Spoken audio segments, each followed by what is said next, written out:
Pega a sua Bíblia, queridos, abre em Êxodo capítulo 17. Aleluia, tivemos aqui pela manhã, foi bênção de Deus. A igreja estava lotada pela manhã hoje. Recebemos pastores de toda São Paulo aqui, foi muito bom. Eu queria falar hoje sobre murmuração. E o tema da mensagem é murmuração nossa de cada dia. Dá para você procurar duas pessoas e dizer isso? Murmuração nossa de cada dia. Êxodo capítulo 17, versículo 1. Êxodo capítulo 17, versículo 1.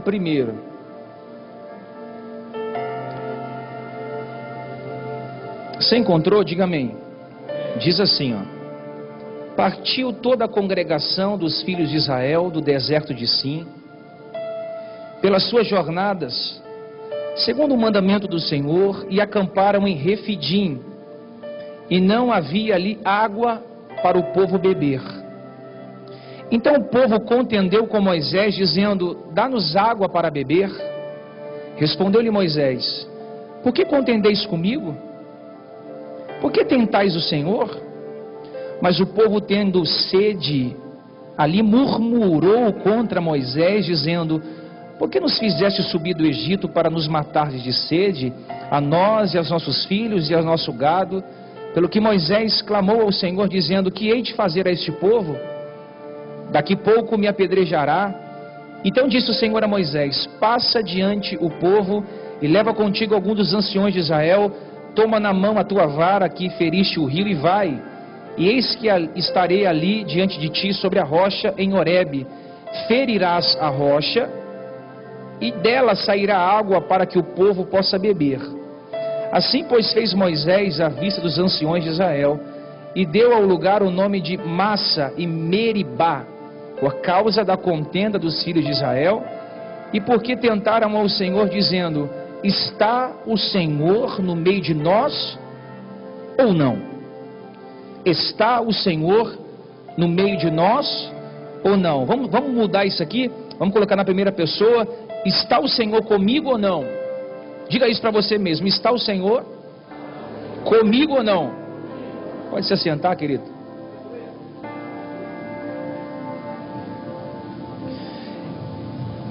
Murmuração nossa de cada dia. Qual foi a última vez que você reclamou de algo?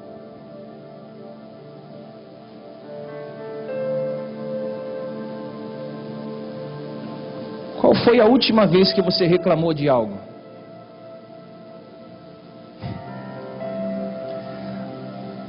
Porque no mundo é muito comum as pessoas serem estimuladas a reclamar, a fazer greves, a reivindicar os seus direitos.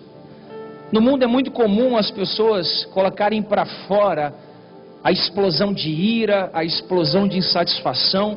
As pessoas no mundo é muito comum elas estarem muito preocupadas, ansiosas, correndo para um lado, correndo para o outro. Mas no reino de Deus nós devemos fazer tudo sem murmuração e sem contenda. Filipenses capítulo 2, versículo 14, Paulo vai dizer o seguinte: fazei todas as coisas sem murmuração nem contenda. A palavra murmurar significa você dizer algo em tom baixinho. A palavra murmurar significa reclamar, lamentar, falar mal, dizer em tom baixo. Sabe quando você está andando pelo caminho e vai reclamando? Você não reclama para ninguém, você reclama consigo mesmo. Você sai falando algo para você. Lá no chuveiro onde você está tomando banho, lá no trem onde você está indo trabalhar, vindo para um lugar ou outro, você está falando baixinho. A palavra falar baixinho significa murmurar. Murmuramos em todo tempo no nosso silêncio. E a murmuração era o devocional predileto de Israel no deserto. A murmuração para Israel se tornou algo muito comum, muito peculiar. E a murmuração é algo que acontece aonde? Aonde nasce a murmuração? Primeiro, aqui dentro.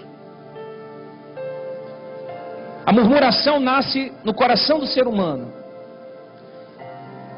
Então, quando a murmuração se instala no seu coração, ela vai subir para a sua mente. Subindo para a sua mente, ela forma uma consciência. Formando uma consciência, ela vai ser verbalizada em suas palavras. Você entende? Então, quando você murmura, você instalou no seu coração aquilo que eu posso chamar de lixo emocional. O que é o lixo emocional? É tudo aquilo que você guarda dentro de você, que amanhã vai te dar um câncer ou vai te matar. O lixo emocional é todas as cargas positivas ou negativas que você guarda no seu coração e não consegue colocar isso para fora ou dividir isso com Deus. Por isso que a Bíblia diz em Mateus 15, versículo 19: porque do coração do homem procede os maus pensamentos, homicídio, adultério, prostituição, furtos, falsos testemunhos e blasfêmia. Ele está dizendo, antes de você cometer um adultério fisicamente, entre dois corpos, você comete esse adultério no seu coração. Antes de alguém roubar um banco, ou explodir um carro forte, ou fazer uma saidinha, ou tomar um bem que não pertence a você, esse roubo já foi planejado aonde? No seu coração. Antes de você chamar um ser híbrido e conversar com essa pessoa, e falar uma fofoca de alguém, essa fofoca já nasceu no seu coração. Jesus diz o seguinte, que tudo isso nasce no seu coração, e o seu coração, por ficar repleto disso, verbaliza-se na sua boca, na sua fala. Por isso que Mateus capítulo 12, versículo 34, Jesus diz assim, ó: raça de víboras, como podeis vos falar coisas boas sendo maus? Pois do que há em abundância no seu coração, disso fala a sua boca. Ou seja, a sua boca fala o que há de abundância no seu coração. O homem bom, do seu tesouro, tira coisas boas. O tesouro aqui é o seu coração. E o homem mau do seu tesouro tira coisas más. Digo-vos, pois, que toda palavra fútil, a palavra fútil significa uma palavra maldizente. Eu disse isso na ceia. Lashon hará, que significa uma língua maldizente no grego. Então, quando você fala uma palavra fútil ou a palavra frívola, que é a mesma coisa, significa que a sua língua é um maldizente. No tempo de Jesus, ou melhor dizendo, no tempo de Moisés, quem falava mal do semelhante ficava leproso. Mas essa lepra se chamava hanseníase. Era uma lepra que corrompia o corpo e tirava os sentidos. Então, por não conviver no meio da sociedade, um leproso tinha que ficar fora da sociedade até se purificar, passava pelo sacerdote, o sacerdote averiguava e essa pessoa voltava para a sociedade. No nosso dia, a hanseníase, que foi detectada pelo vírus de um norueguês que detectou a cura da hanseníase, ou as fórmulas para o tratamento, ele detectou que há um tratamento para isso, mas nos nossos dias tem tratamento. Mas no dia de Jesus não tinha.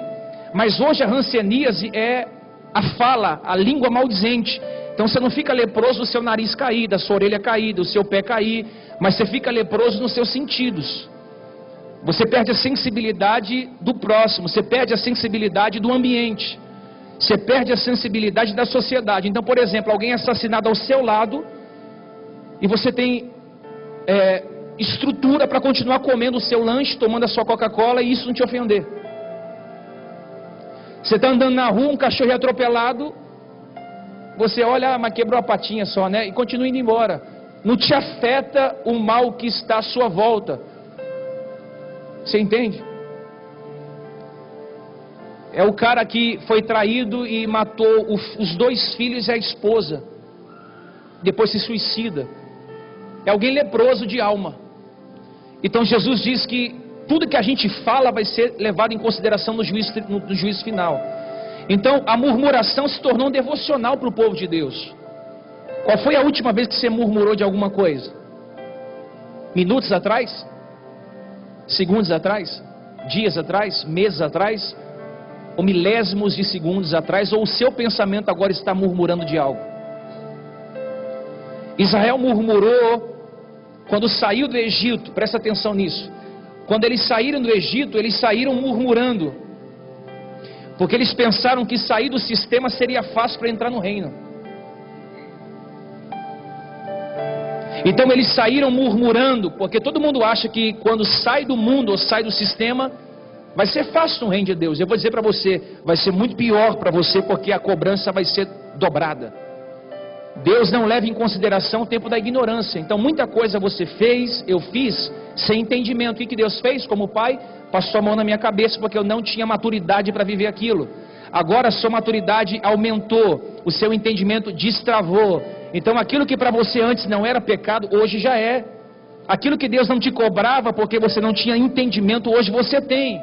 Então quando o povo saiu do Egito, a Bíblia diz em Deuteronômio capítulo 1, versículo 27, olha o que eles disseram: e murmuraram nas suas tendas, e disseram, portanto o Senhor nos odeia, tirou-nos da terra do Egito para nos entregar na mão dos amorreus, a fim de nos destruir. Para onde estamos subindo? Nossos irmãos fizeram com que se derretesse o nosso coração, dizendo, maior é o alto do povo do que nós. As cidades são grandes e fortificadas até o céu, e também a gente viu ali naquela cidade os filhos de Anaquim. Então eu disse, não vos atemorizeis, e não tenhais medo, Senhor nosso Deus, que vai adiante de nós, Ele pelejará por nós conforme tudo que tem feito diante dos seus olhos. Como também no deserto, onde viste o Senhor vosso Deus os levou, como o homem leva o seu filho para todo o caminho que andaste e guardaste no seu lugar.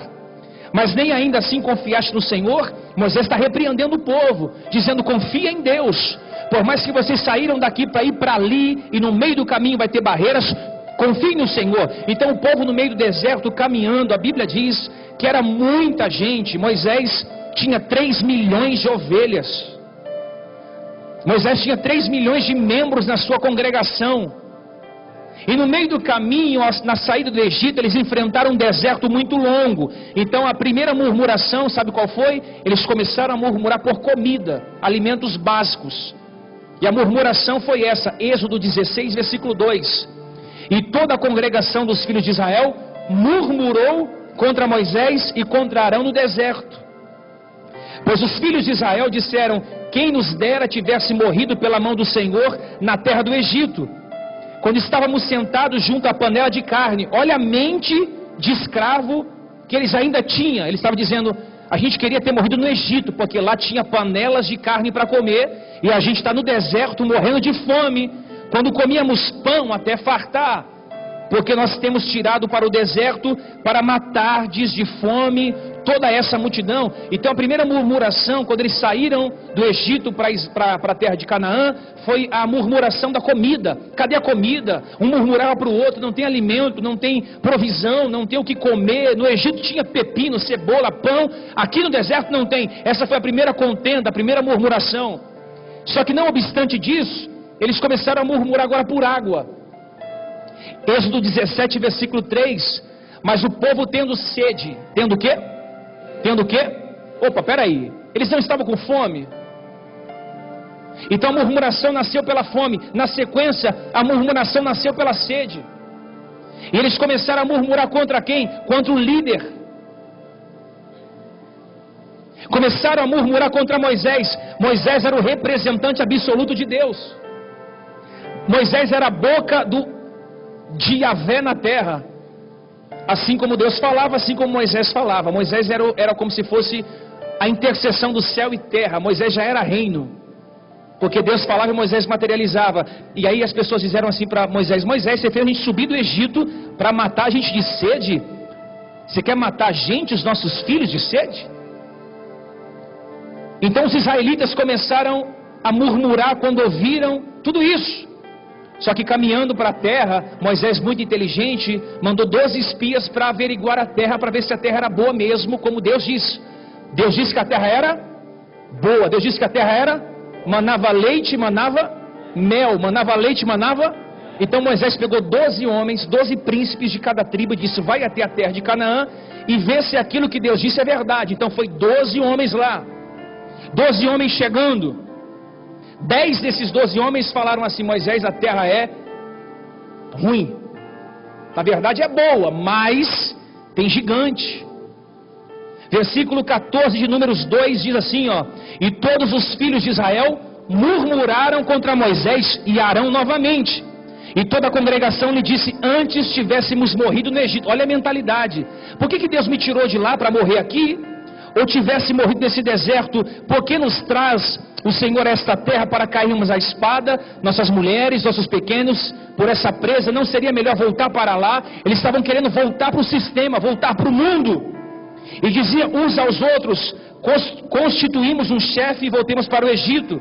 Então, eles ficaram murmurando contra Moisés. Por quê? Porque foi 12 espias. 10 disse: Moisés, a terra é boa, mana leite e mel. Para você ter uma ideia, a terra de Canaã, para carregar um cacho de uva, precisava ser carregado por 2 homens. Tamanha fartura e prosperidade daquela terra que manava tudo isso de Deus. Então 10 homens disse: a terra é muito boa, mas tem um problema, tem inimigos lá, tem gigantes. Quantos espias foi ver a terra? Quantos? Só que no meio de 12, 10 ficou vendo os problemas e 2 viu a solução. Josué e Caleb diz: eia, o Senhor disse que a terra seria nossa, a terra será nossa.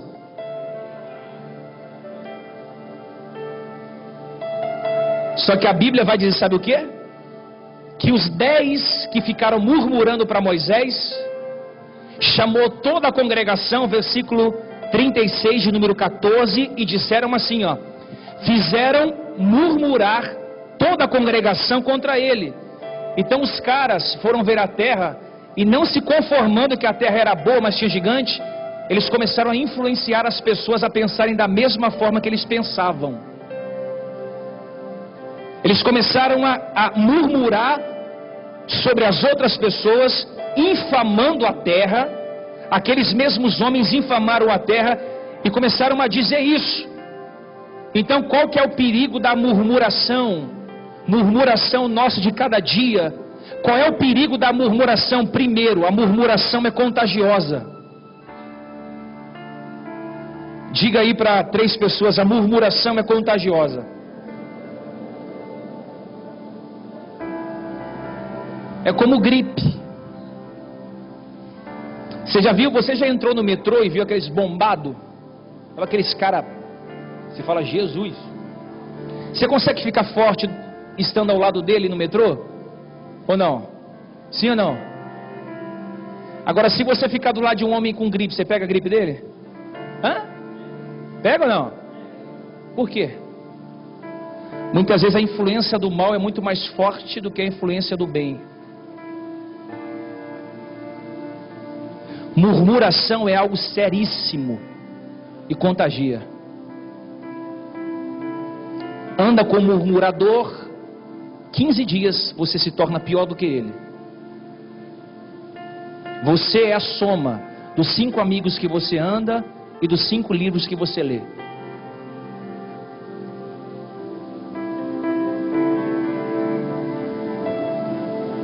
Então a murmuração, ela é contagiosa, porque ela contagia. E qual que é o antídoto da murmuração? Como é que você reage à murmuração? A gratidão.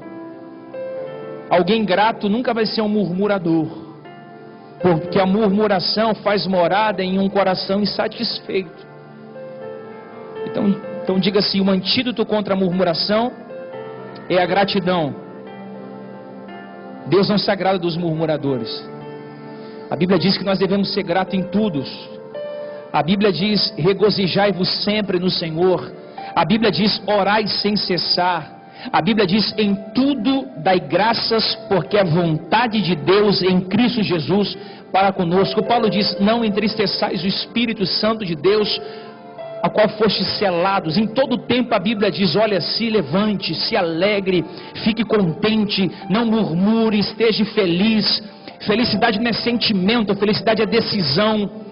Você não precisa sentir para ser feliz, você decide ser feliz.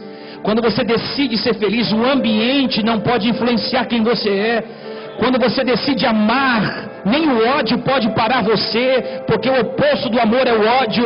Quando você decide mudar de ambiente, ninguém pode te remover de lá, porque é decisão sua, não é decisão de um meio. Eu disse isso pela manhã. O isolamento é a maior possibilidade de libertação. Quando você se isola por vontade própria, não é se isolar do grupo, é se isolar de você mesmo. Você é completo em Deus por opção. Então eu quero perguntar para você: alguém aqui já duvidou de Deus algum dia? Sim ou não? Feliz por vocês, gente. Eu estou feliz só por esse sim que você disse. Isso mostra o nível da sinceridade da igreja, sem hipocrisia. Qualquer outra igreja falaria: não, pastor, nós nunca duvidamos de Deus. E quando é que a gente duvida de Deus? Quando falta algo para nós.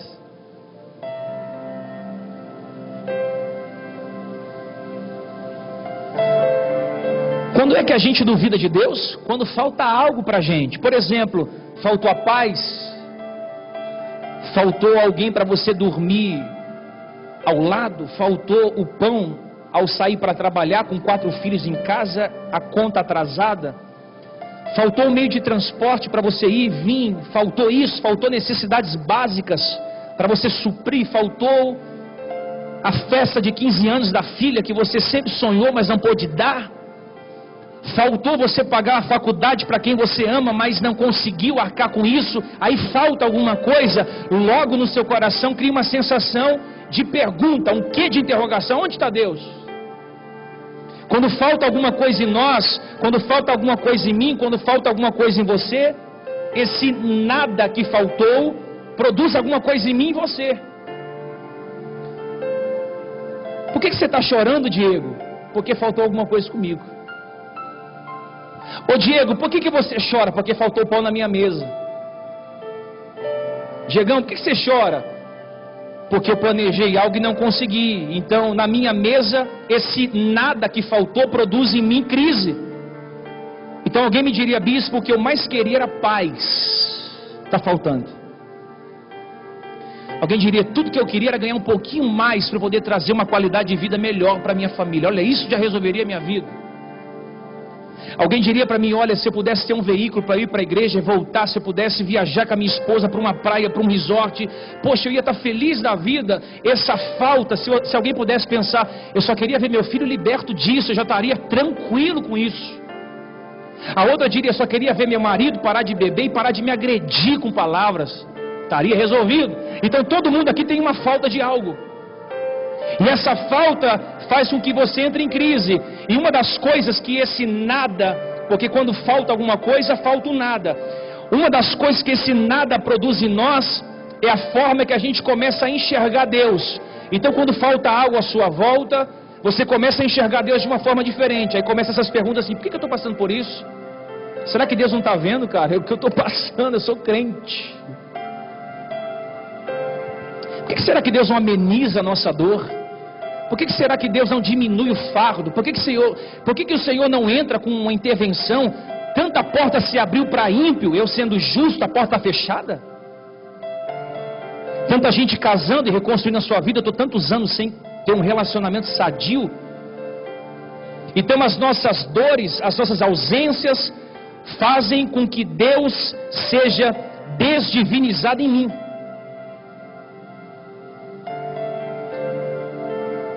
As nossas dúvidas faz com que Deus seja desdivinizado em mim. Parece que Deus não é mais Deus quando algo falta para mim. Deixa eu fazer uma pergunta para você. Se Deus existe, isso estaria acontecendo com você, sim ou não? A gente pergunta isso para nós mesmos. Se Deus existe, por que a gente está passando por isso? Se Deus existe, isso não estaria acontecendo comigo. Ah, então se Ele deixou de existir, isso não aconteceria comigo. Agora olha para mim. Ao mesmo tempo que tem alguém divorciando agora, nesse exato momento, tem alguém casando agora, nesse exato momento. Então para quem está se divorciando, Deus não existe. Para quem está casando, Deus é o melhor Deus do mundo. Tem alguém agora sendo baleado e deixando 3 filhos em casa e uma viúva. Nesse exato momento tem um outro se livrando de uma bala perdida. Ou seja, para esse cara que morreu, deixou 3 filhos e a esposa se pergunta: Deus não existe, como é que esse Deus tirou meu marido, que tem 3 filhos para sustentar, e desse lado aqui, o cara está chegando em casa e comendo na mesa, e dividindo com a esposa o livramento que Deus deu. Então para essa família aqui, Deus possivelmente não existe, mas para essa, Deus existe. Você está entendendo? Diga amém. Então, se isso está acontecendo comigo, a gente tem que ter um cuidado muito grande. Porque para você, talvez, Deus pode estar em crise no seu entendimento, mas para outra pessoa, não. Porque a nossa cultura inconsciente acredita que Deus é a proporção daquilo que acontece com a gente.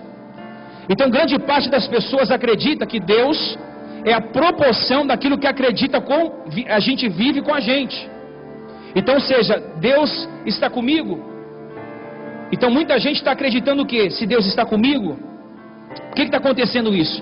Então, é a cultura do brasileiro e principalmente do crente acreditar que Deus é a proporção daquilo que está acontecendo com a gente. Então, Deus é bom para uns e mal para outro. Vamos dar um exemplo claro. Essa semana a gente perdeu um ente querido, muito amado. Alguém que fez parte da nossa família, da nossa história, alguém que fez parte da vida da minha sogra. Essa pessoa do dia para a noite foi acometida com um tumor. Algumas sequelas foi dada, por exemplo, urinar sem perceber. Então, a pessoa começou a dirigir o carro, teve vertigem, foi ao hospital. O médico fez um exame e constatou que tinha 2 tumores no cérebro. Internado às pressas, abriu o crânio do rapaz para tentar remover o tumor. A cirurgia foi maravilhosa. No outro dia houve um sangramento, uma hemorragia, foi internado, o cérebro para de funcionar. 2 dias depois, um dia depois, vem a óbito. Para a família de quem assistiu todo esse sofrimento, há um quê de interrogação. Deus existe? Por que tanto sofrimento? Por que Deus permitiu o luto de a família? Mas essa mesma semana que o meu amigo morre, a filha de um pastor nasce.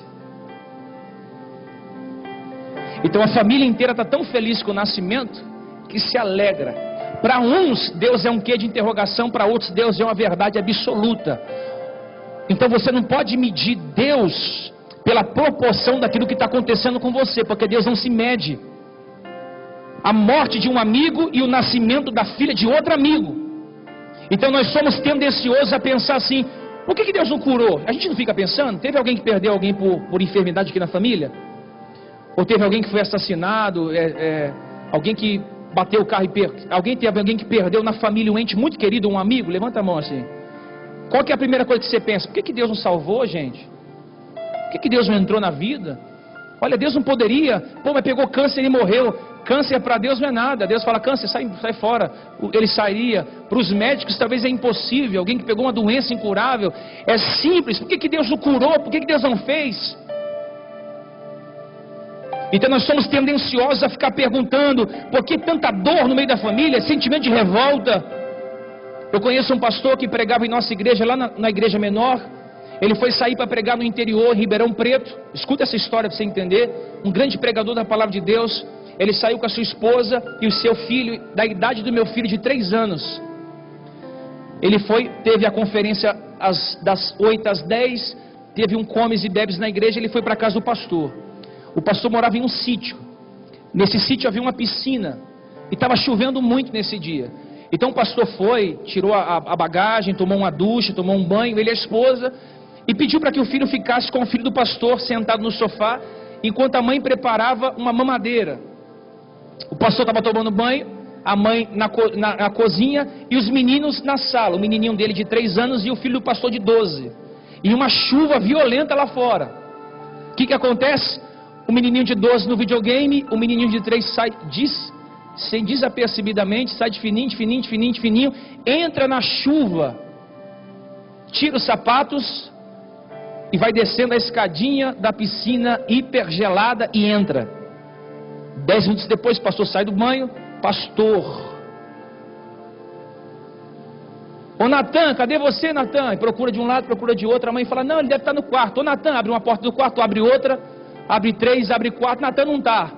O pastor corre para outra casinha onde ele estava dormindo, que era a casa de trás, não encontra. Vai lá no carro, não encontra. Vai lá fora, não encontra. Começa a desesperar. Chovendo, o pai não imaginou que o filho estava no lugar menos improvável. Detalhe: o pai vai para a piscina, o menino já estava lá embaixo há 12 minutos. O pai pula, estou falando de um pastor.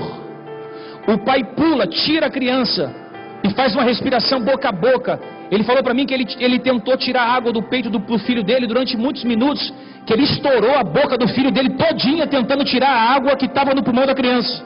Detalhe: o hospital mais próximo que tinha era 40 quilômetros até chegar no hospital mais próximo. Detalhe, um pastor, após uma pregação como essa, viu seu filho sendo morto em uma piscina na casa de outro pastor.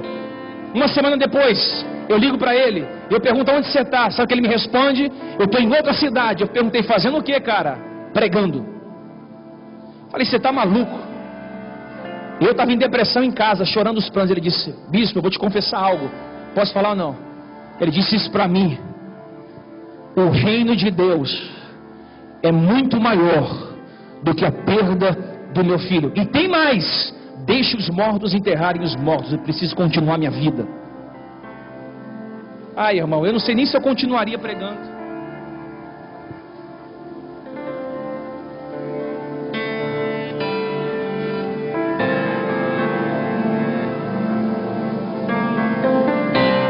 O que muda, pastor? Convicção.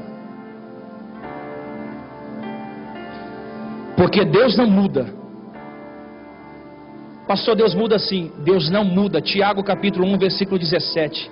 Toda boa dádiva e todo dom perfeito vem do alto, descendo do Pai das luzes, em quem não há mudança e nem sombra de variações. Tiago está dizendo: o nosso Deus é o Pai das luzes e nele não há mudança e nem sombra de variação. Ele não muda. A Bíblia diz que ele é o mesmo ontem, hoje e para sempre. Ele não muda. O que Deus faz? Ele se move.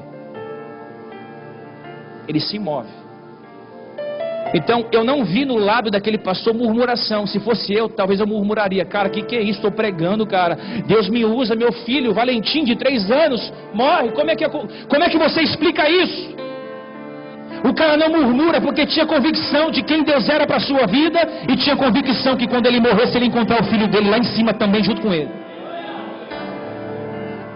Então Deus não muda.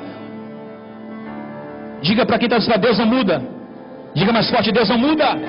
Diga: Deus não muda. Então, se Deus não muda, o que muda é a nossa forma de vê-lo e de tê-lo.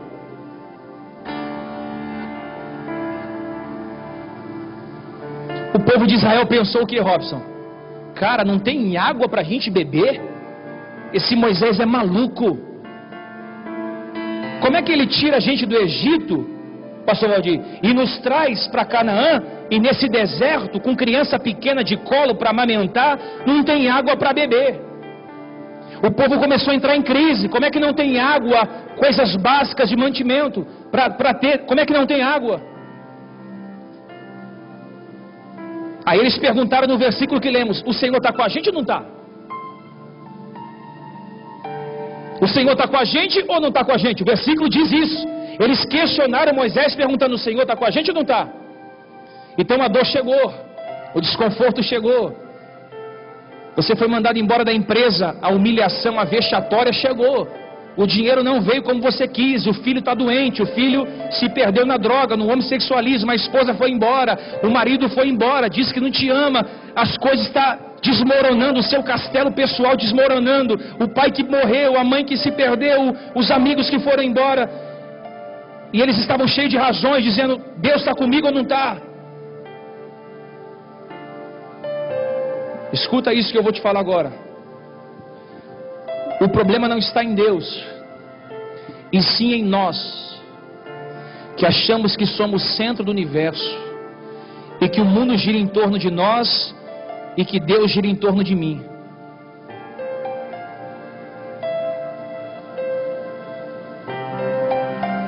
Então, se Deus realiza o que eu quero, Deus é bom. Se Ele não realiza o que eu quero, Deus não presta. Deus não é nada. Então nós chegamos em um antagonismo e dizemos: a vida não presta. Quem já disse isso? A minha vida não presta. Eu já disse isso. No momento de crise eu disse: cara, a minha vida não presta. Mas resumir a minha vida é muita coisa. Poxa, a minha vida não presta. Mas e quem está pensando que a vida é boa? É o tipo de gente que chega em mim e fala assim: ô bispo, ninguém presta. Já viu alguém falar isso? Sim ou não? Peraí, ninguém presta é muita coisa. Tem mulher que chega no gabinete aqui e fala para mim e para minha esposa: homem nenhum presta. Peraí, minha irmã. Homem nenhum é muita coisa. Talvez quem não preste é seu marido. Homem nenhum é muita coisa. Mulher é tudo igual. Peraí, meu irmão. Talvez é a sua mulher que não é aquilo que você pensou que ela seria. Mas mulher não é tudo igual. Muito é muita coisa. Todos é muita coisa. Não é que todos não prestam. Você está generalizando tudo. Então nós permitimos que a visão da vida, quando olhamos para a vida e se encontramos com a dor, a nossa visão segundo a vida se deforma em mim. A gente olha para a vida, diga assim, cosmovisão. Pode ser melhor, cosmovisão. O que é a cosmovisão? É a forma que você enxerga o mundo. Tem gente que enxerga o mundo desse tamanho assim. Para ele o mundo é só o Vila Mara. Para ele o mundo é só Guarulhos. É um mundinho assim, desse tamanho. Para ele o mundo é só a rua dele. Tem gente que o mundo é só o quintal que ele mora.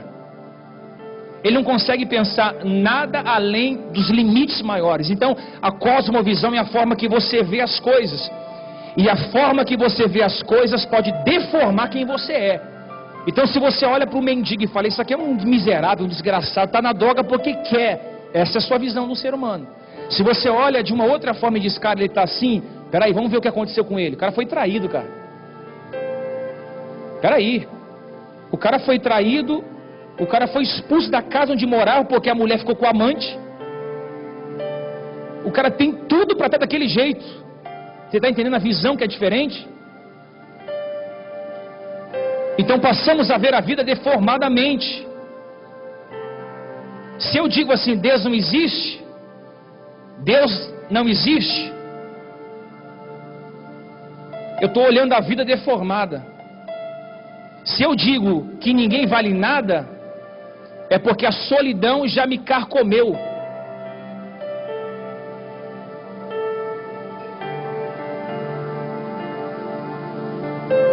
Porque ao mesmo tempo que alguém está sendo despejado hoje de uma casa, tem alguém comprando um triplex, nesse exato momento. Está entendendo não? Nesse momento que tem alguém no ponto de ônibus com 4 filhos para ir para casa, tem alguém entrando em uma Land Rover de R$500 mil e indo para o Guarujá ficar um mês de férias. Nesse mesmo momento que tem alguém indo para o Ceará de ônibus, tem alguém entrando no seu jatinho particular e indo lá só jantar e voltar com a esposa no outro dia. Você entende que a visão é para uns e para outros é diferenciada? Então a vida não é a proporção do que você imagina. Aquilo que você imagina, se não estiver imaginando da forma certa, deforma a forma que você vê a vida.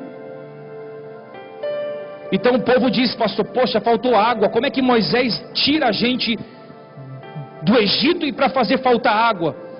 Então quando passamos por sede, como Israel passou, quem já passou por sede em alguma área da sua vida aqui? Fala: pastor, estou num deserto, parece camelo espiritual. Tem crente que eu falo: cara, você é um camelo, cara. É deserto, deserto, deserto, deserto, deserto, deserto, deserto, deserto, deserto, deserto, deserto. Mas isso é bom. Porque eu já fiquei no deserto e aquela sensação de camelo, sabe que você está sobrevivendo com pouca água. A água está acabando, mas o camelo é aquele animal que preserva, que guarda a água, que retém a água. Está num deserto violento, todo mundo morrendo, todas as plantas morrendo e o camelo tranquilinho no deserto para segurar mais uma milha. Você é um camelo espiritual. Um deserto violento, planta secando, gente morrendo, vegetação caindo, e você com reservatório de água dentro de você, ninguém vê, mas você está se preparando para passar por isso. Porque você entrou no deserto e vai sair de lá com experiências sobrenaturais da parte de Deus. Você não morre desse deserto que você está enfrentando. Não morre nesse deserto que você está enfrentando. Você não morre nesse deserto. Você tem água aí guardada, é que você não consegue olhar e consegue ver isso em você. Mas se você parar para ver, tem água em você ainda que vai te levar para o outro lado da ponte.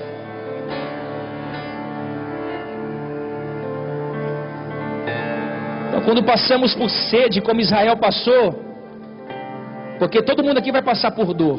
Vai perder um pai, vai perder uma mãe, vai perder muitas vezes um ente querido. Um pastor amigo meu aqui de São Miguel, ele teve um filho de 12 anos que foi andar de bicicleta na rua. O cara foi, parou ele, deu um tiro na testa do filho dele e ainda não levou a bicicleta.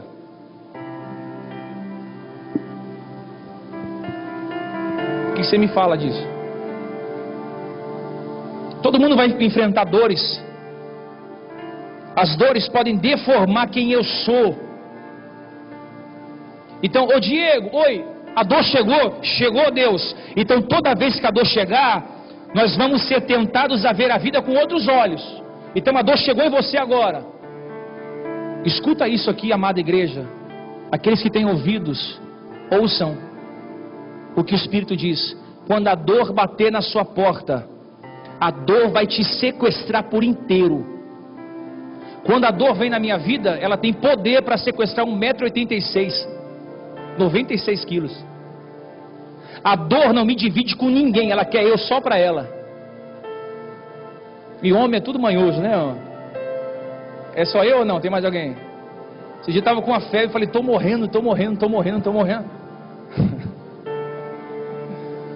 Pelo amor de Deus, estou morrendo. Estava com febre, irmão, 39 graus. Eles tomam um remédio, pastorzão. E eu pedi na morte em casa. Homem é assim, cara. Mulher já é mais forte, tá morrendo de febre, ela tá ali. É o estilo de leoa, é o estilo de mãe. Eu não sei se todos os homens são assim, mas é.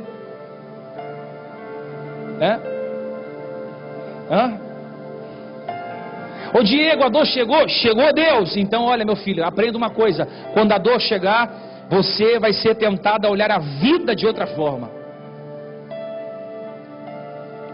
Então vigie a visão. Será que existe isso? Vigie a visão.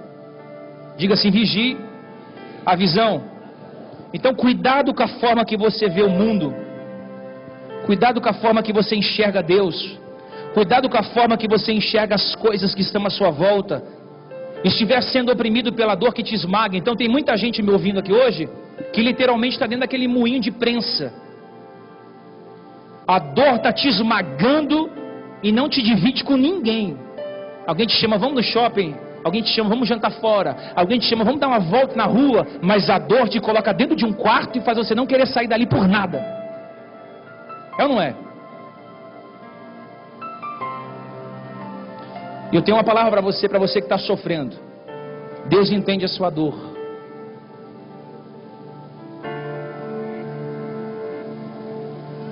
Mas você tem que entender algo.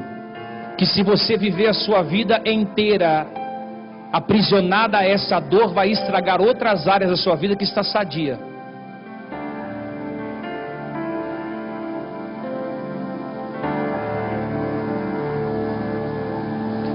Então uma mulher pegou o marido em ato de adultério, termina com ele, vai para o gabinete e diz para nós, pastor, minha vida acabou. Deixa eu fazer uma pergunta para você. O que acabou na vida dessa mulher? O casamento dela ou a vida dela? O quê?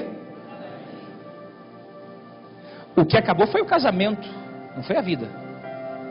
A vida continua. Às vezes até um livramento.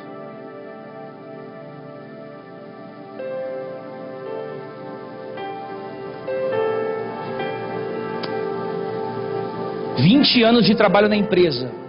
Segunda-feira pela manhã você vai trabalhar, 4 filhos em casa, prestação de tudo quanto é lado, você vai trabalhar feliz, marmita na bolsa, o diretor te chama na sala, você fala, você é promovido, 20 anos, ele fala, olha, tem uma lista de corte aqui, eu vou te mandar embora. A esposa desempregada, 3 filhos criança e aluguel. Você sai de lá na sensação de derrota. Deixa eu perguntar para você, aí o cara vem no gabinete e diz, bispo, a minha vida acabou. Igreja, o que acabou? A vida ou o emprego? O quê? Acabou o emprego, não a sua vida. A sua vida segue. A sua vida continua andando. A sua vida continua fluindo. E é melhor dizer para você, às vezes, essa demissão do emprego foi algo maravilhoso para te promover para algo maior e melhor. Basta você aprender a ver as coisas diferente. Então, pastor, fui mandado embora. Glorifica a Deus. Porque a Bíblia diz que a porta que ele abre ninguém fecha, e que a que ele fecha ninguém abre. E se ele mandou embora é porque ele abriu a porta e fechou ela para você para abrir em outro lugar. Passou alguém que eu amava tanto, saiu da minha vida, glorifica a Deus, celebre quem ficou e não se entristeça por quem foi. O problema é que tem muita gente boa nos ajudando, mas a gente neutraliza o nosso pensamento e só é quem nos dá trabalho. Vamos dar um exemplo? Você foi traído pelo seu melhor amigo ou pela sua melhor amiga. Aí você fica assim: poxa, pastor, fui traído pela minha melhor amiga, amiga de infância. Eu não confio mais em ninguém, amiga nenhuma. Ela era minha amiga de casa, ela era minha amiga de shopping, ela era minha amiga de viagem, ele era meu amigo de jogar bola na rua, mas ele me traiu. Olha pra mim, é engraçado, você teve 100 amigos, um te traiu, sua vida não presta mais. E os outros 100? Que sempre foi bom com você, que sempre te amou, e dependendo das suas falhas foi teu amigo, das tuas mazelas foi teu amigo, das tuas crises emocionais foi teu amigo. 100 não presta, ou melhor dizendo, 100 você não lembra, mas um você logo traz na memória. Ô pastor, descobri que eu tenho câncer, minha vida acabou. Você escuta isso? Peraí, o que acabou? A saúde temporária ou o câncer? Ou a vida? Acabou a saúde temporária, sim ou não? Mas você não quer que Deus pode curar? Você não quer que Deus pode reverter? Porque eu creio, nosso Deus continua fazendo milagres. Você não crê que Deus pode reverter? Pô, pastor, fui tomar banho, eu fui fazer um exame periódico, descobri um caroço, um nódulo no meu seio. Pastor, eu descobri algo na minha saúde. Aí a sua vida vai acabar? Não, a sua vida temporariamente está com um limite de vida. Mas nessa vida você não entrega sem lutar. Então a forma que você vê as coisas determina o Deus que você criou no seu entendimento. Então quanta gente lutou para reconstruir sua vida e hoje está melhor. Você nunca viu aquela história que o cara foi mandado embora, foi morar na rua, comprou balinha, foi vendendo balinha no farol, foi crescendo, alugou uma casa. Vendendo balinha, comprou um apartamento, vendendo balinha, hoje está milionário? Ah, pastor, é 1 em 1000. É porque ele é esforçado e você é preguiçoso.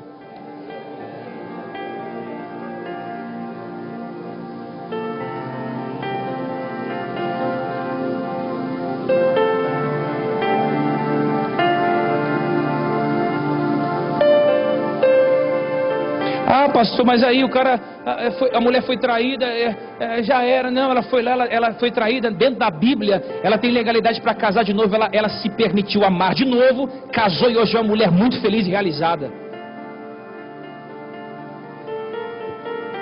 Então quando a sede veio para o povo de Israel, eles ficaram colocando Deus à prova. E aí, você é comigo ou não é comigo? Você está comigo ou não está comigo? Você é com a gente ou não é com a gente? Porque se o Senhor não for com a gente quer voltar para o Egito e morrer lá. Em outras palavras, cheguei no reino agora, se eu não tiver classe A, cadeira cativa, me leva para lá de novo, que é melhor morrer lá do que morrer aqui. É a mesma coisa, quando a sede vem, quando a sede vier, cuidado com a visão que você tem do mundo. Então olha a mente de escravo. Eu estava feliz no Egito, começaram a murmurar com Moisés. Esse povo viu nuvem, viu coluna de fogo, eles viram cordonizes. Só porque faltou água, a visão mudou.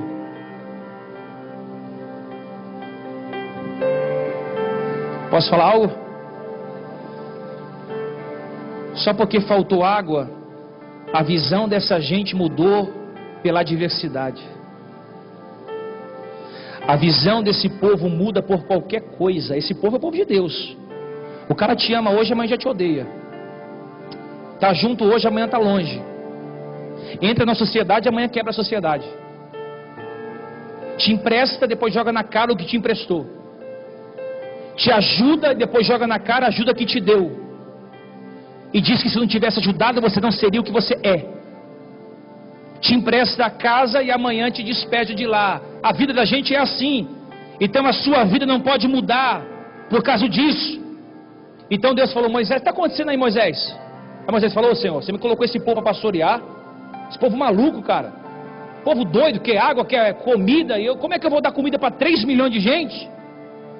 Eu falei: o que esse povo quer agora, Moisés? Eles querem água. Quer água? O que você tem na mão? Ah, eu tenho um cajado. Tá bom. Vai naquela rocha ali, ó. Rocha? Tá maluco, Deus? Vai na rocha. E aí? Fere ela.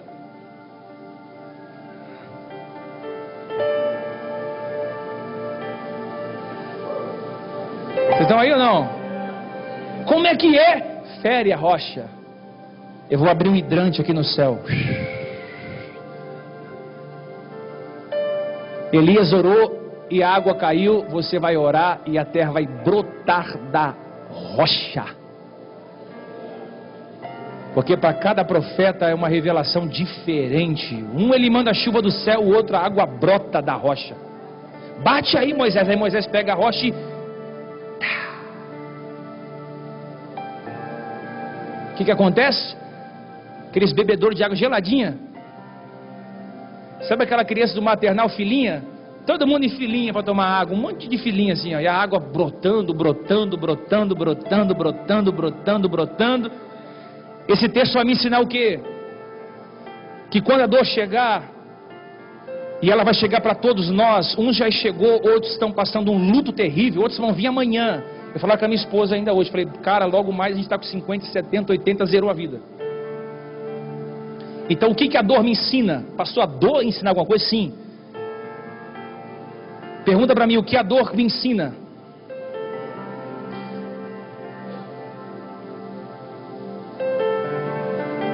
Que eu não posso ficar preso no meu passado. Agora escute isso.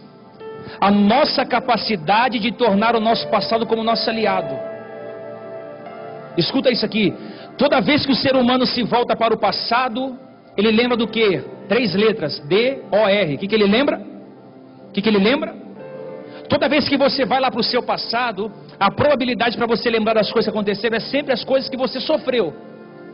Então quando você faz uma retrospectiva do seu passado, a primeira coisa que vem no seu coração é o que você sofreu, é a dor. Então esse povo aqui que reclama com Moisés porque não tinha água, era um povo que viu Deus presente no deserto. Por exemplo, esse povo viu, sabe o que?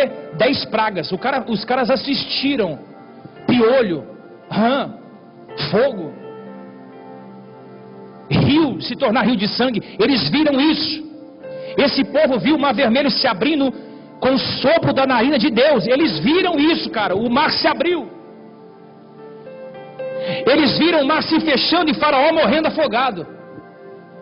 Esse povo aqui viu galinha cair do céu e eles comendo, fazendo franguinha, passarinho ali. Esse povo que estava reclamando de Deus de água, esse povo viu pão chamado maná cair do céu. A palavra maná significa o que é isso? Ou seja, era um que é isso todo dia pela manhã. O que é isso? O que é isso? Ou seja, é mistério, é Deus que dá. Eles viram o mar se fechando, esses caras viram tudo. Viu no frio, coluna de fogo. Viu no calor, ar-condicionado de 60.000 BTU, bem refrigerando, gostosinho. Esse povo viu a roupa se esticar no corpo. 40 anos eles nunca foram na Zara comprar um terno. Eles nunca foram numa loja comprar um sapato. 40 anos Deus proveu. E esse povo que viu de tudo, transformou o seu passado em aliado. Consequência disso, o seu passado esmagou o seu presente. Você está aí não? Então você não pode desperdiçar o que você viveu no passado e registrou na sua memória. Por exemplo, você vai no psicólogo hoje, no terapeuta. Quem já foi aqui? É engraçado, né, gente? Quando você quebra o braço, você vai aonde? Aonde? Você tenta se curar sozinho, sim ou não? Você fez uma cirurgia agora, você sabe o que eu estou falando, né? Você conseguia fazer essa cirurgia só você em casa? Pegar uma faca. Tem uns malucos que faz isso ainda. Pega a faca, vou sozinho aqui remover. Você consegue, não? Quando você está com uma dor de dente terrível, que está roubando você à meia-noite, você vai aonde? Dani e Léo, você fala, cara... Você consegue arrancar o dente sozinho, abrir, pegar um motorzinho na sua casa e você consegue não? Não consegue. E quando o cara está mal de emocional, ele tem que ir aonde? Um psicólogo, um terapeuta. Quando você está mal do coração, você vai aonde? Você consegue abrir sozinho e tirar a veia entupida? Colocar uma molinha? Consegue não? Não consegue. Por que a gente tem bloqueio quando fala de tratamento psicológico? Porque a gente acha que Deus cura, pastor. Eu estou sarado, pastor. Aí você vê um monte de gente vivendo a vida de hipocrisia. Por quê? Porque não se submete a se aconselhar com um psicólogo ou um terapeuta. Então um psicólogo, o que ele vai perguntar para você? Ô Luana, como que era a sua vida no passado? Ô Diego, como que era a sua vida? Ô Andréia, ô filho, como era a sua vida no seu passado? Aí você vai começar a contar. Por que ele pergunta para você o seu passado? Para saber se no seu passado não ficou nenhum trauma. Um anel na sua alma. Então ele pergunta, por exemplo, alguém que foi abusado na infância, alguém que foi ferido pelo pai e nunca se esqueceu, alguém que o pai amaldiçoou e aquela palavra entrou, alguma coisa que você ouviu lá no passado e criou um carcoma na sua alma. Então ele pergunta para saber como é que está a sua alma, para ver se tem um trauma. Então se um trauma não é tratado, o que acontece? Isso influencia o seu futuro.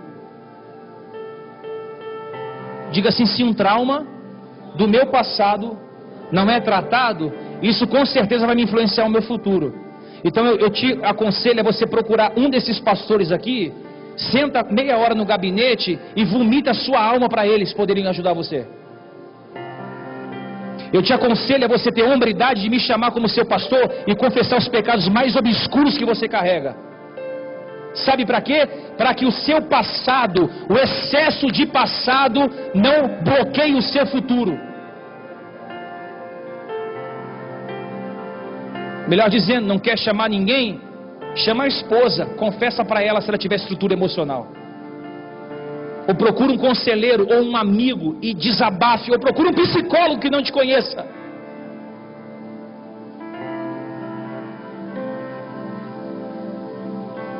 Então a gente olha para o passado e traz as dores para o presente, porque a gente não consegue olhar para o passado e degustar as coisas boas que também passamos. Por exemplo, eu fiz a Unixu, eu e o Robson, fizemos na mesma sala e a Luana, conheci essa gatinha lá. Sabe o que eu falo? Cara, a Unixu só serviu para eu conhecer essa mulher. De uma coisa ruim do meu curso de administração, eu extraí uma coisa boa. Falei, cara, foi 40 mil investido na época, que eu era adolescente ainda, mas uma coisa boa eu ganhei, foi a minha esposa. Então eu tive que fazer um curso de administração de empresa para ganhar uma família, porque eu ia para a escola só para paquerar ela. Falava, essa aqui, aleluia.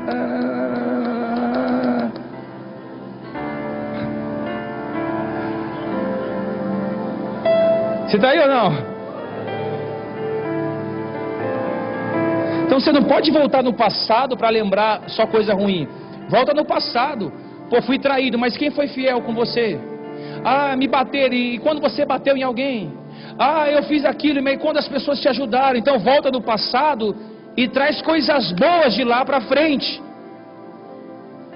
Por quê? Porque Jeremias, ele foi o único profeta que teve um livro para desabafar emoções, Lamentações de Jeremias. Olha o que Jeremias diz, para a gente partir para o fim. Jeremias diz no capítulo 3, versículo 19. Olha o desabafo almático de Jeremias. Jeremias era um crente em crise. Jeremias era um crente almático, o cara chorava. Por quê? Porque Deus deu um ministério para ele diferenciado. Ele ia pregar e as pessoas não iam ouvir. Como tem muita gente aqui que eu estou pregando e não ouve nada. Por quê? Porque não está nem aí com a vida. Já tem outros que estão anotando, gravando. A palavra está mexendo. Jeremias no capítulo 3, versículo 19 de Lamentações, ele diz assim, ó, lembra, olha, ele está fazendo Deus se lembrar.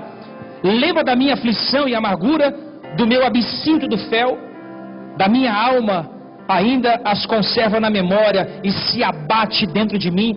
Me lembra de Davi, que estava pregando para a alma dele, por que a minha alma está abatida, ela se perturba dentro de mim. Homens em crise, homens cheios de traumas, cheios de processos. Só que quando ele vai lá para o passado dele, a mente de Jeremias muda. No versículo 21, olha Jeremias mudando a oração, olha o que ele diz: eu torno a trazer à memória aquilo que me dá esperança. Então ele vomitou a alma dele, o desabafo, e depois ele vai lá atrás e traz algo que dá esperança para ele. E aí quando ele vai lá no passado e traz aquilo que dá esperança, no versículo 21 ele diz, torna a trazer o que dá esperança. No versículo 22 ele diz, a benignidade do Senhor jamais se acaba. No versículo 23 ela diz, ela se renova a cada manhã. No versículo 24 ele diz, a minha porção é o Senhor. No versículo 25 ele diz, bom é o Senhor, que para os que o buscam. No versículo 26 ele diz, Senhor é a minha esperança. No versículo 27 ele diz, bom é o Senhor, porque suporta o jugo da mocidade. Ou seja, ele vai lá atrás e traz coisas boas e começa a falar aquilo. Então o que ele passou, resolveu, o seu passado foi resolvido. Todo mundo tem um passado, não tem? Eu tenho o meu passado, não me envergonho dele. Sei da onde Deus me tirou, sei o homem carnal que eu era. Mas não importa o homem que você era, a mulher que você era, importa o que Deus te fez a partir de hoje. Então quando alguém dizer, jogar o seu passado na sua cara, mostra o presente de Satanás, o presente, o futuro de Satanás, Deus está reservando para ele também. Quando o diabo pegar e jogar na sua cara o passado, joga na cara dele o futuro. Diz, o seu futuro vai ser no lago do inferno, mas o meu vai ser 1 milênio sentado comendo na mesa com ele.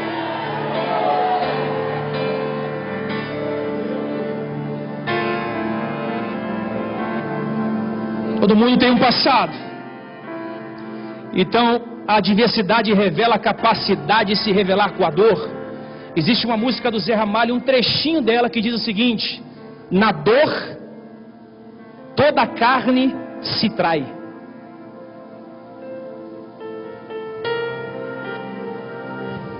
Na dor toda a carne se trai. Ninguém aqui gosta da dor. O que é dor? Alguém sabe me dizer o que é dor? Dor é o cérebro sinalizando que alguma coisa em você não está bem.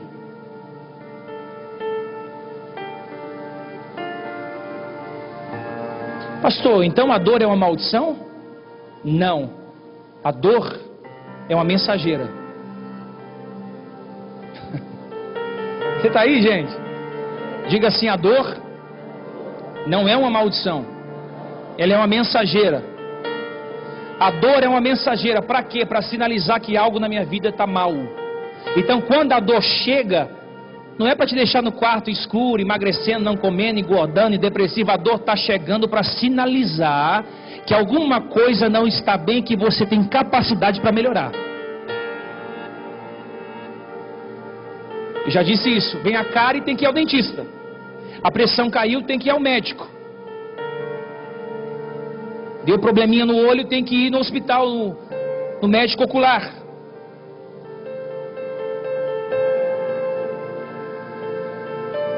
Então nenhuma dor na vida é dor pela dor. Ela apenas está comunicando alguma coisa. Ela está comunicando uma mensagem. Alguém está sofrendo aqui e tem hombridade para dizer: pastor, está com uma dor no meu peito muito grande. Fica tranquilo, é só uma mensageira dizendo: olha, estou comunicando a você que tem algo que precisa ser mudado em você. Só isso. Então quanto mais doer, mais a mensagem vai ficar patente a você. O problema é que quando a dor chega em algumas pessoas, isso se cronifica, se torna um câncer. Eu termino dizendo isso. Por que nós não aprendemos a transformar em uma dor em uma escola? Todo mundo quer correr da dor, ninguém quer passar por dor. Dor é muito ruim. Dor, a gente perde amigo, a gente não encontra ninguém, a gente não encontra homem para chorar, a gente não encontra recurso financeiro. Quando a gente está na dor, eu vou te dar um conselho: faça dessa dor uma escola. Então, ô Diego, você está sofrendo, a dor está te consumindo? Tá. E aí o que muita gente faz quando está doendo? O que muita gente faz quando está doendo? Não sei se eu vou falar isso aqui não. Vai para a balada. Ah, pastorzão, tô na bad. Como é bad, né? Que os meninos falam, né? É isso? Pastorzão, tô zen. Minha namorada terminou comigo. Vai para onde? Vou pro barzinho. Aí ele fica ali 4 horas no barzinho, gasta o dinheiro que não pode, ostenta uma vida que não é sua. Aí volta para casa, quando ele chega no travesseiro, a dor tá lá. Ô Zezinho, foi pra balada? Fui. Posso entrar? Aí a dor deita na sua cama e começa a fazer carinho em você. Aí você vai para casa e começa a chorar sozinho. Que vazio no outro dia. Põe a mão no dinheiro, não tem dinheiro nem para comer um Mac. E gastou tudo na garrafa do uísque.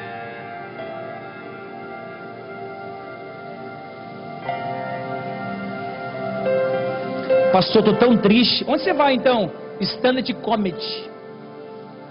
Fazer o quê? Risadas. Quer ver risada, irmão? Entra no site do Tiririca, você rasca de vir. O cara tá na maior bad, cara, tudo dando errado, o cara tá com a vida destruída, ele tá triste, aí ele fala o quê? Vou pro stand de comedy, dar risada, tal. Aí ele vai dar risada a noite todinha, quando ele chega em casa, a dor. Zezinho, Marianinha, oi, deu risada? Dei, agora você é minha. Pastor, então como é que eu venço a angústia? Simples. Mergulhando dentro dela.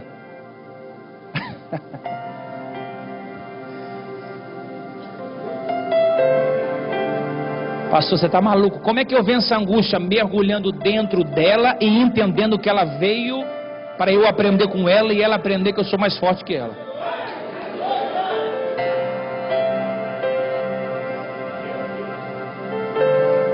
Ah, pastor, Deus não pode acabar com a minha dor? Não. Por quê? Ele não tirou nem a dor do filho dele, vai tirar a sua?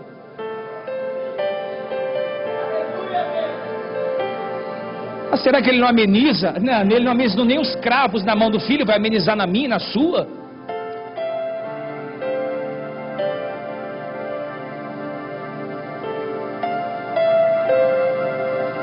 Pastor, se Deus não ameniza a minha dor e eu devo mergulhar nela, o que Deus me prometeu então? Ele prometeu que quando você passar pela dor, a provação era humana e tinha o seu tamanho, e quando você passasse lá na frente tinha uma porta de escape.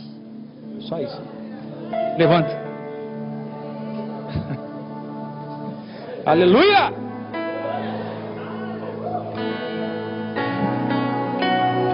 Eu vou deixar você adorar a Deus. A dor veio para te ensinar, cara. Não duvide do que Deus já fez por você no deserto.